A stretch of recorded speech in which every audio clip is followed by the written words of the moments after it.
65 தான் இன்றைக்கி செய்ய போகிறோம். சண்டே அதுவும் குழந்தைங்களுக்கு. நல்லா மஞ்சள் தூள் போட்டு கல்லுப்பு போட்டு காலிஃப்ளவரை வேக வச்சு வடிகட்டி எடுத்து வச்சுருக்கேன். அதுக்கு தேவையான பொருள் 2 ஸ்பூன் கடலை மாவு,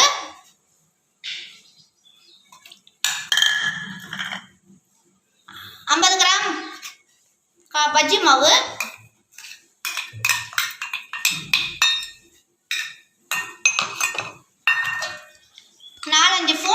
5 ஸ்பூன் இஞ்சி பூண்டு பேஸ்ட்டு 65 தான், 1 ஸ்பூன் அரிசி மாவு,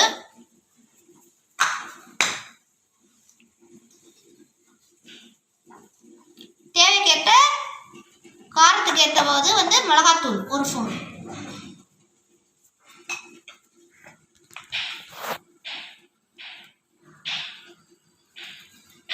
மிளகுத்தூள் குழந்தைங்க சளியெல்லாம் பிடிக்காமல் இருக்கும், மிளகுத்தூள் 1 ஸ்பூன். இப்போ 2 ஸ்பூன் ஆயில் ஊற்றி நல்லா காலிஃப்ளவரை பிணைஞ்சி ஒரு 10 நிமிஷம் ஊறட்டும். ஊறினதுக்கப்புறம் நம்ம அது காலிஃப்ளவர் 65 செய்யலாம்.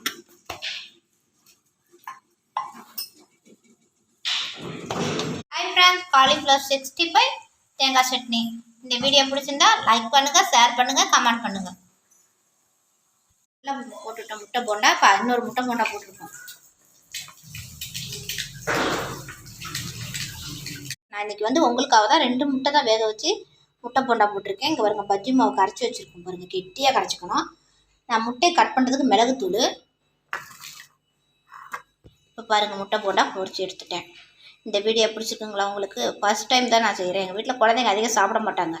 காலிஃப்ளவர் 65 செஞ்சதுனால இப்போ 2 முட்டை போண்டா செஞ்சுருக்கேன்.